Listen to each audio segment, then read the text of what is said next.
ಗೊತ್ತಿದೆ ನೀವು ಯಾಕೆ ಕೂಗ್ತಾ ಇದ್ದೀರಿ ಅಂತ. ಅರ್ಥ ಮಾಡ್ಕೊಂಡಿದ್ದೀನಿ. ನೀವು ಕೂಗ್ಬೇಕಾದಂತ ಅಗತ್ಯ ಇಲ್ಲ ಅಂತಕ್ಕಂಥ ಮಾತುಗಳನ್ನು ಹೇಳಿ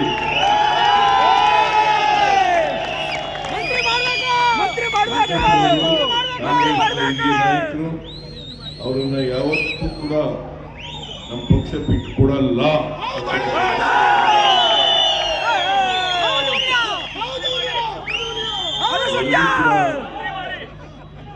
ಕೃಷ್ಣಪ್ಪನಿಗೆ ಆಶೀರ್ವಾದ ಮಾಡಬೇಕು, ನಮಗೆ ಆಶೀರ್ವಾದ ಮಾಡಬೇಕು, ನಮ್ಮ ಸರ್ಕಾರಕ್ಕೆ ಆಶೀರ್ವಾದ ಮಾಡಬೇಕು ಅಂತ ಹೇಳಿ ಈ ಶ್ರೀ ಕೃಷ್ಣದೇವರಾಯ ಪಾಲಿಕೆ ಬಜಾರನ್ನ ಅತ್ಯಂತ ಸಂತೋಷದಿಂದ ಉದ್ಘಾಟನೆ ಮಾಡಿ ಈ ಭಾಗದ ಎಲ್ಲ ಜನರಿಗೂ ಕೂಡ ಅನುಕೂಲ ಆಗಲಿ ಅಂತಕ್ಕಂಥ ಮಾತುಗಳನ್ನ ಹೇಳ್ತಾ ನನ್ನ ಮಾತನ್ನು ಮುಗಿಸ್ತೇನೆ.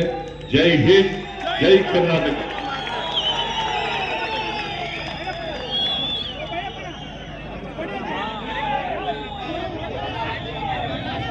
ಶೋಷಿತರಿಗೆ ಶಕ್ತಿ ತುಂಬುವಂತಹ ರಾಜಕೀಯ, ಸಾಮಾಜಿಕ, ಆರ್ಥಿಕ ಸ್ವಾತಂತ್ರ್ಯ ನೀಡುವ ಎಲ್ಲ ಯೋಜನೆಗಳು ಮುಂದುವರಿಯಲಿ, ಯಶಸ್ವಿಯಾಗಲಿ.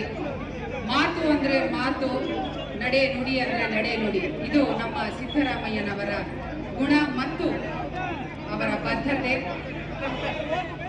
ಅವರ ನೇತೃತ್ವದಲ್ಲಿ ನಮ್ಮ ಸರ್ಕಾರ ಇನ್ನಷ್ಟು ಜನಪರ ಕಾರ್ಯಕ್ರಮಗಳನ್ನ ಮಾಡಲಿ ಅಂತ ಹೇಳ್ತಾ ಅವರಿಗೆ ಗೌರವವನ್ನ ಸಲ್ಲಿಸಲಾಗ್ತಾ ಇದೆ. ವಿಜಯನಗರ